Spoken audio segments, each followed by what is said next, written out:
Did bullying toughen you up? Did it build character? Did it give you thicker skin? Did it make you stronger mentally? Or did it do more damage? That's a tough question to answer because these days everyone tries to advocate the best they can for mental health, and then you have the past generations who are calling this generation a bunch of snowflakes, unicorns, and fairies and say that they need to toughen up. But a lot of people see bullying, roasting, and hazing as a way to test a person's fortitude to see how much they can tolerate or take.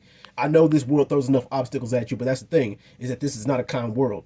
And my dad said back in when he was a kid, when he was growing up, when he was in high school, college, and in the military, he said that hazing is basically a rite of passage. It's the way to test you. It's like, are you going to stand up for yourself and fight back, or are you going to run home and cry to your mama? And I know bullying happens to about 90% of the people that walk this earth, but you got to think about it. Who are the primary targets for bullies? Exactly. Back in school, if you were a short kid, you got bullied. If you were an overweight kid, you got bullied. If you were a nerdy kid, you got bullied. If you were a scrawny kid, you got bullied. If your outfit wasn't on point, you got bullied. You had to be damn near flawless in every single aspect. Otherwise, you would get bullied or you would get roasted. God forbid you come there with a bummy outfit or you didn't have the latest gear because you would get hit with the, what are those? If your shoe game wasn't on point. And when I was in school, I got bullied for a few things too. But the two things that I got bullied for the most was my height, all the short jokes, hey Smurf, hey Tiny Tim, hey Shorty by Nature, hey Jack and the Beanstalk, and a whole bunch of other jokes. And also, I got bullied for talking proper or acting white. Don't worry, I'll make a whole separate video about that.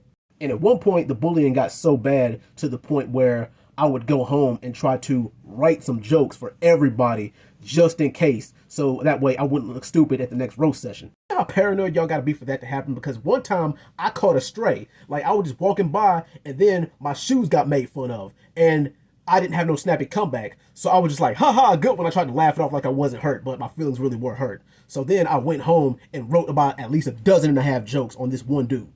And also, one thing about bullying is, even if you're not a victim of bullying, if you see someone getting bullied, do you do something? Do you step in and stop it? Or do you just walk by? Because I tell you, that creates a bigger monster when you see someone getting bullied and you do nothing about it. Because think about it, that could have been you.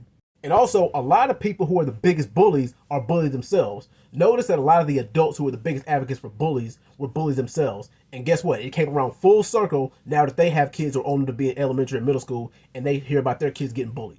But to a certain extent, I would say it does build character in some kind of way.